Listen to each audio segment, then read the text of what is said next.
Hello, welcome back to the channel everybody. Today we're having a look at the mini tub. I'm under the car just doing a little bit of taping. Let's have a little squiz and see what's going on.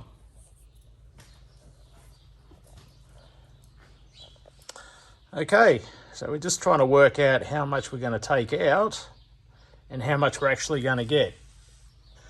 With something like this, you could measure all the way through here. Other people have done it on YouTube to get measurements.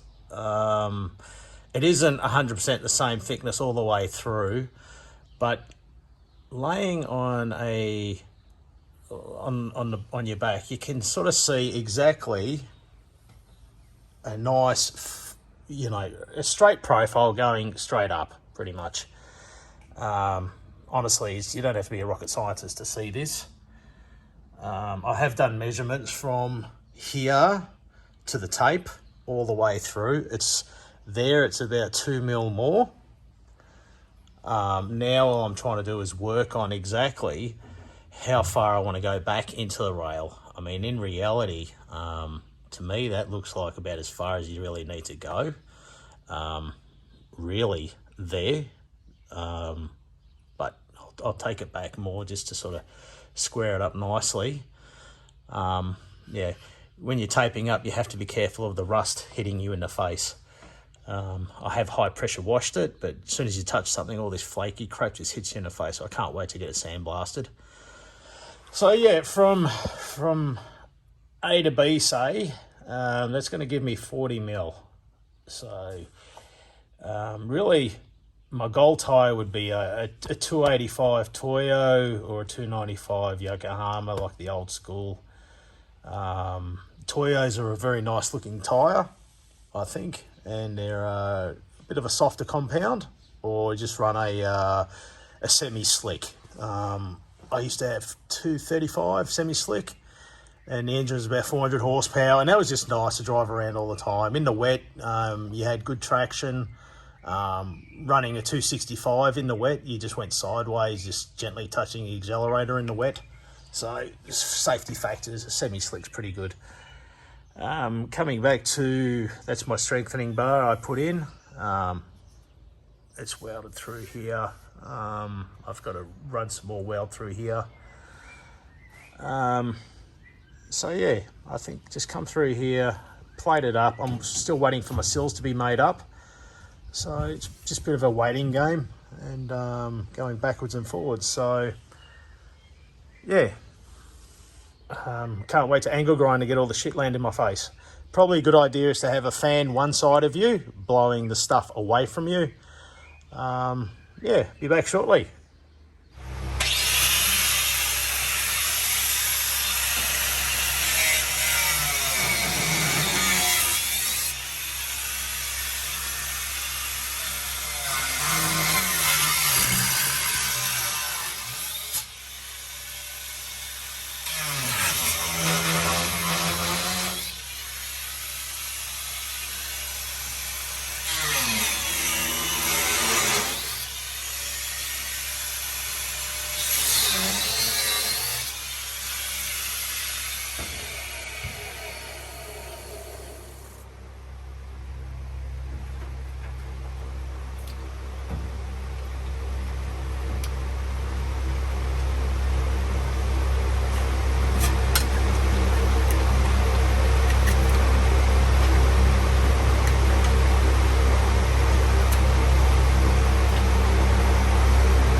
Magic hit. Well, there you go, the silicone works.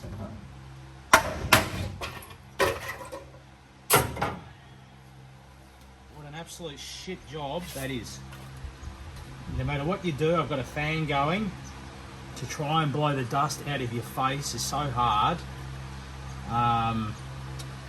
What I've done is I want to run aftermarket tubs. I sort of like that nice clean square look in the back of the boot, so I don't have to be so fragile with this. So for the minute this is okay. I can work on my strengthening on the inside. I can, within a mil or two, my cuts are just around here is a little bit like that, so I'm on the safety margin. So now that this is out of the way, I can clearly see where I have to go. So let's say 3/4 underneath, actually cut very nicely, very easy, easy to follow the tape. It was only when it got up to round about here, it got a little bit tight and the angle grinder wanted to go in a fraction, so I had to readjust. And when you readjust, you're cutting into fresh steel, it takes a little bit to get into it.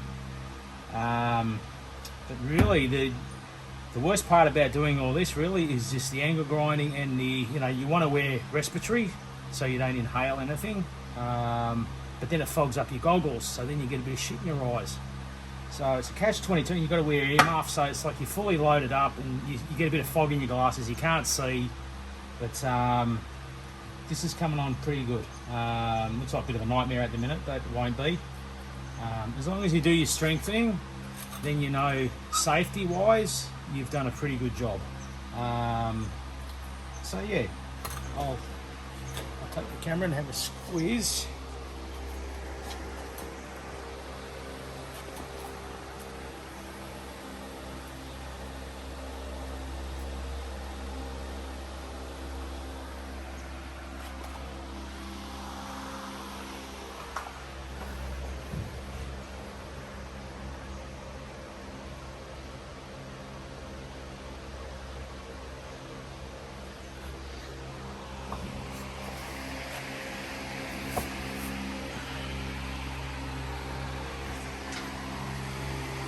You can see where I've gone through the rail, followed the tape.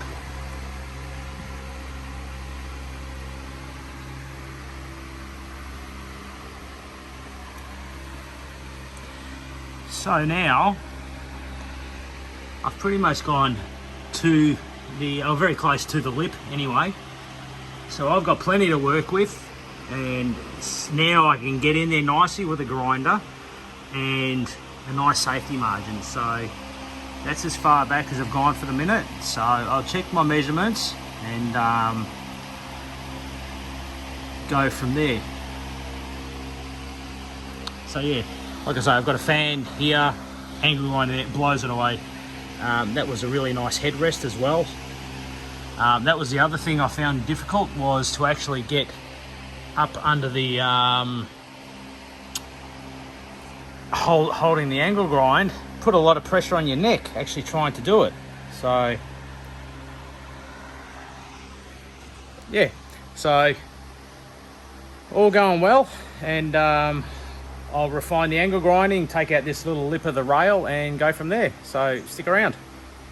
So we're just trying to clean up the inside of the tub area now.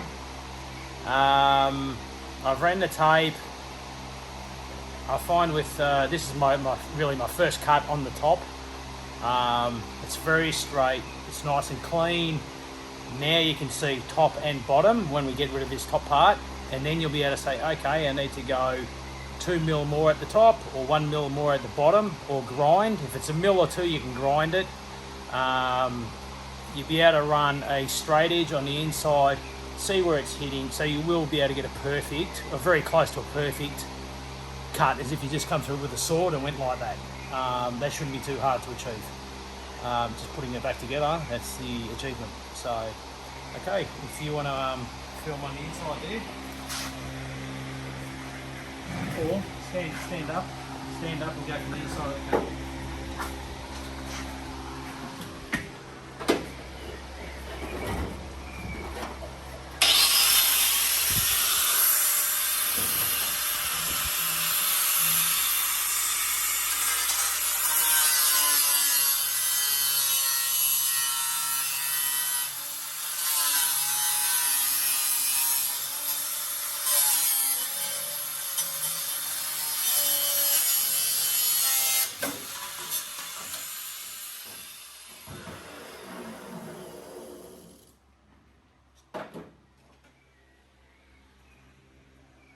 Okay, just grab this.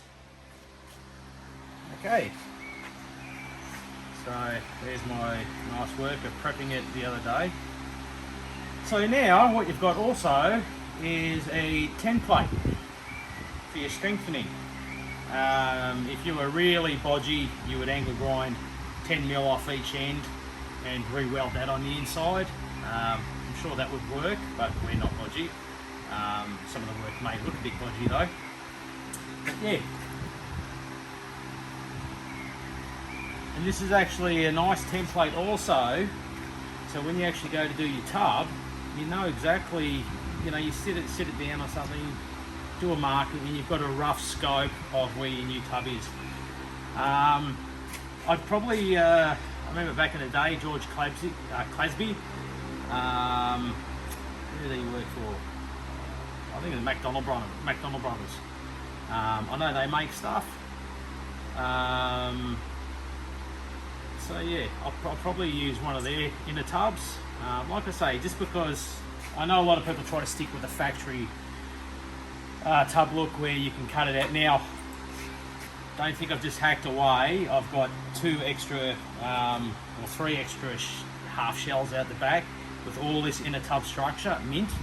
So to take one from the other, at least with what I've got out the back, there's nothing around, so I can do the spot welds very nicely. I haven't touched this, where is it? This inner structure here. So at the minute, I'm just working on my strengthening. So once that's done, I've got the boot floor ready to go, waiting for the seals, and it's going to be bang, bang, bang, all systems go. But the most important thing is just try to beef up inside here. So there's a couple of good other people on YouTube that do this also that I've been watching, and give advice and ask questions. Always ask questions is the way to go.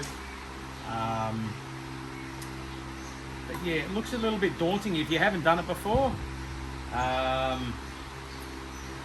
Working on a shitbox makes you feel a little bit more comfortable, but at the end of the day, I think it really comes down to your welding skills. I like to do things by eye. All this was done really by eye. I quickly ran the ruler over it, but I already made my decision of where I was going to cut before I put the ruler on there. So it was all, for me, it's all by eye. And a little bit of common sense. You know, I think some of the lack of experience is where some of these stuff-ups come through. So I haven't been welding for too long, so that's my stuff-up. But you know, give it a go. That's all you can do. So I'll clean up in here, I'll make some strengthening brackets, and we'll go from there.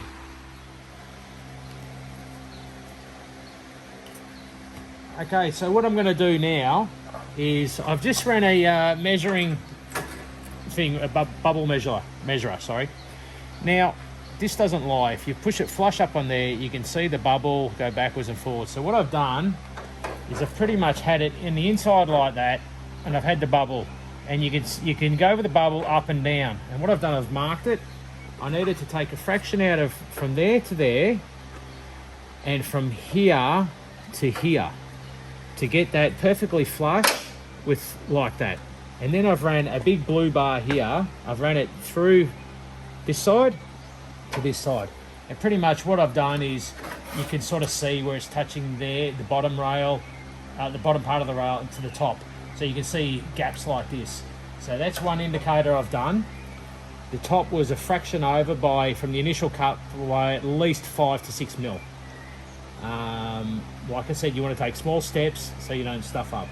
So now I've done a couple of passes with the grinder, and now we're getting down to the nitty gritty of maybe playing with 2 mil max. So what I'm going to do now is I'm just going to do a little bit of grinding, the top.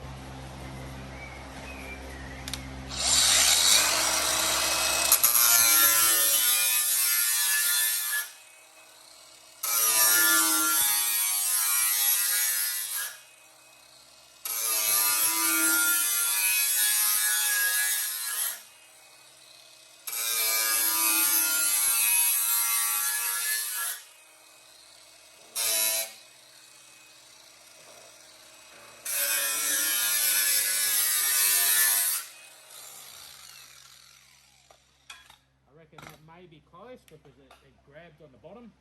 So let me have a quick look.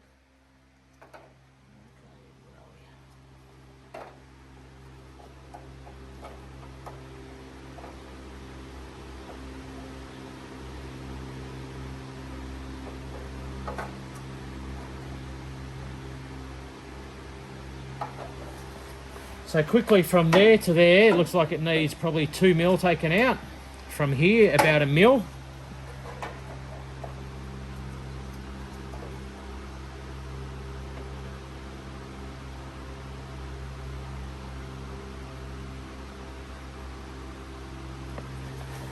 Now I need to take probably 1 mil out of here. Prehistoric measurement way of doing it, but it doesn't lie. You can see the bubble going up and down. So it's very simple. Once you get your head around it, it's like, okay, a bit off here, and then you go every, say, inch or two to do your measurements, because it could be different from 2 inches forward. You need to take a mil off the bottom. So by the time you're finished, it should be completely flush all the way through, and that's what we want. We want to have a perfect fitment. I'm sort of sitting here, and without the tyre in front of me. Like I said, I'm practicing with a 20-inch tyre, 255 profile width. Sorry, sticking it up there. I had plenty of clearance, but it would be optimal if I had the tyre that I wanted. But I'm thinking I've come very close to here. I don't really want to get too much closer, although I've got my brace on the other side. I'm going to brace on the inside as well. You know, I'm not sticking a dragway slick under the back of it. So I think really this is more than enough. This will get me my 295. I'll shoe it in with clearance. Funny enough, out of all the HQs, just there, with all the HQs I've had, this lip has always been molested and butchered. Surprisingly, it's a bolt's got stuck there, but it was add mud flaps. It's actually beautiful on the top, all the way through, and it's a shame. Every HQ I've had, and Commodore, I've always dollied it up a fraction, just so if ever you towed or whatever, doesn't grip into the tyre. So I will do a bit of a recess profile. I won't tuck it up so it's super tight. I did on my last car, but now I've done the tub. I'll just do a little bit of a recess and a roll.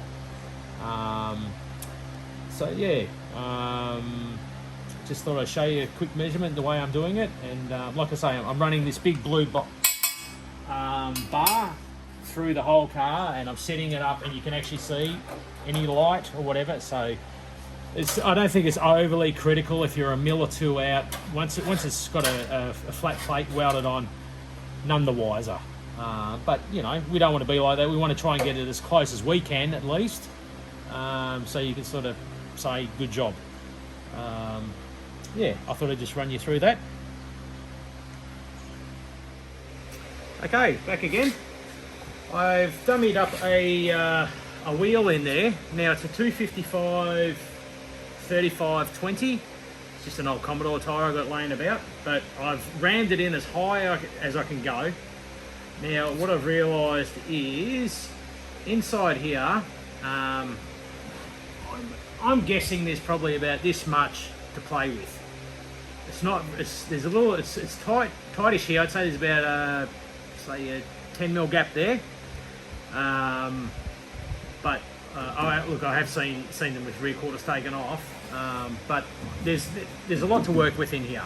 So like I say, I'm only shooting for a 295 tyre, but you want to have an option if you want to run 18s or 19s or 20s are probably a bit too much, I think. Or a 15-inch big drag tyre. So when you do go to the drags, you can stick something fat under your car. Everyone knows you've got a tub. It's like having big brakes. Everyone knows you've got big brakes. So that's touching the inner rail. I can get my fist up there. You know, there's tons of room. So that's how much more room I've got here. I still want to take out probably another 5 to 10mm, just playing with it. You can see here, it's even if the tyre came forward, which it can't anyway, it's hitting. But so that's cleared beautifully. It's cleared on the inside, on the back. So it's just a matter now of the bottom turned out pretty perfect. The top turned out a little bit average. So what I'll do,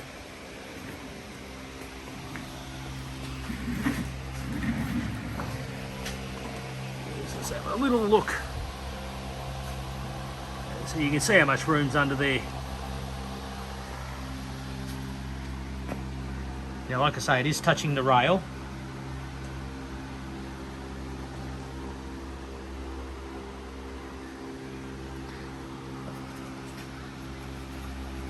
So there's plenty of clearance in through there still.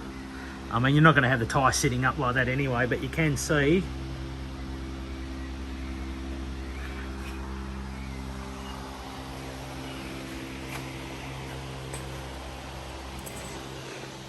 Sort of looks weird having a 20 on the back. But for this process, if you don't have the tyres already, you pretty much want to go down to your tyre place, get a four-wheel drive tyre, just say, look, give me the biggest, fattest tyre you got. They shouldn't charge you for it. So you can see there, so it sort of cut a little bit average there, but I've got 10mm to play with, so that should be beautiful.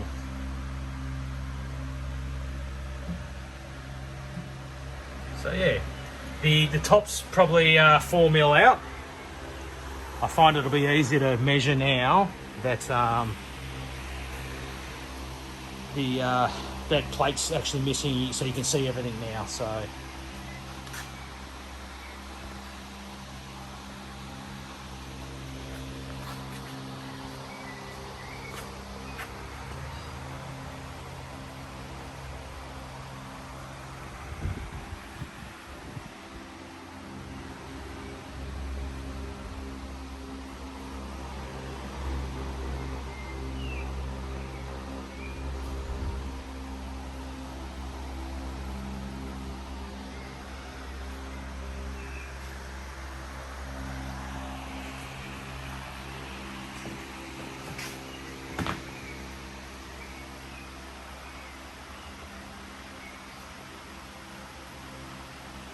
So to starting point,